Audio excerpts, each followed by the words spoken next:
Okay, I'm going to give you a very brief, very high-level overview of the science that we use behind QuickHIT and why it is so effective. We've done over 1 million exercises, phenomenal results. We can measure everything so we can see them, but most importantly, we haven't had any injuries, which is really, really important.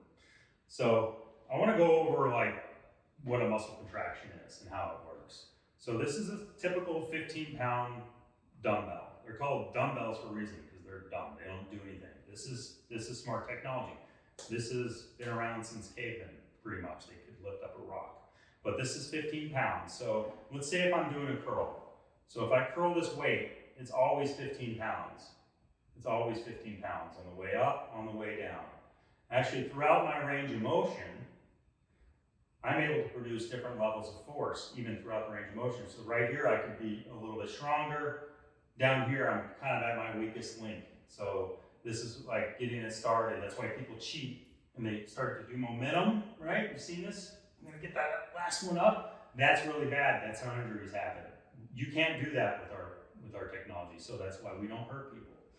But so if I have the 15 pounds going up and down, there's something that I didn't even know, and most people don't, is, so when I bring it up, that's called a concentric contraction, or the shortening of the muscle, okay? When I lower it, this is called an eccentric contraction, and my muscle is actually lengthening. They're also known as a positive or a negative.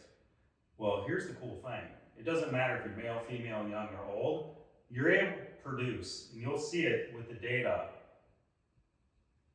almost twice the amount of force in some cases as you can lowering something. So it's a lot easier to lower something than it is actually to pick it up. So this is much, much harder for me to do. So the problem is when I use a 15-pound weight, or if I'm using a weight stack machine and I select 15 pounds in the machine, we're kind of pretty much undervaluing what our bodies are capable of doing. Because yes, maybe you can only do 15 pounds on the way up on the concentric, but on the way down, you could probably do 30.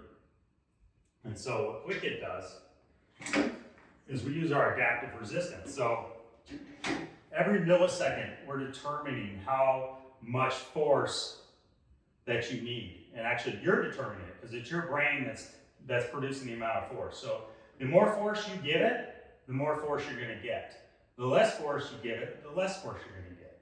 So it doesn't matter if you're one of the strongest people on the planet or the weakest person on the planet. The machine is adapted to you the entire time.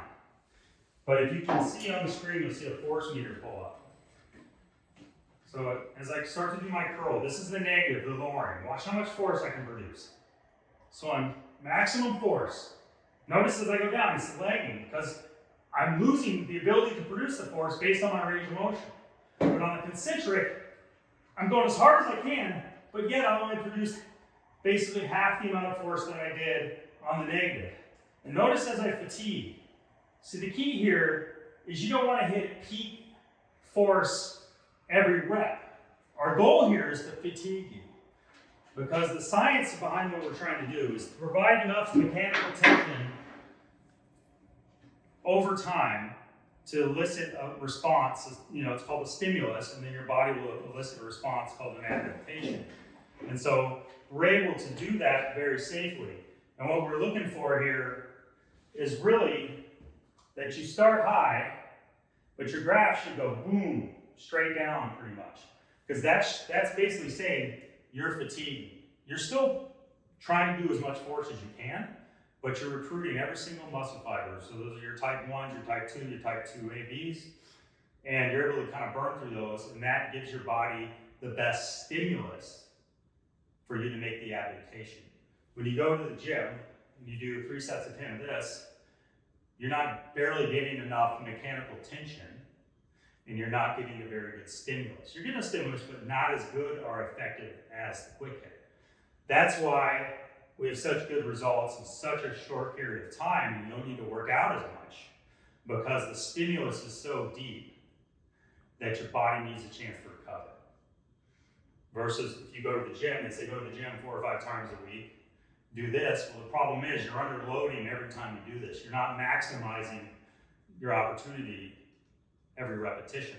Every second that you are on a QuickHIT machine, it's all optimized perfectly for what you're able to do.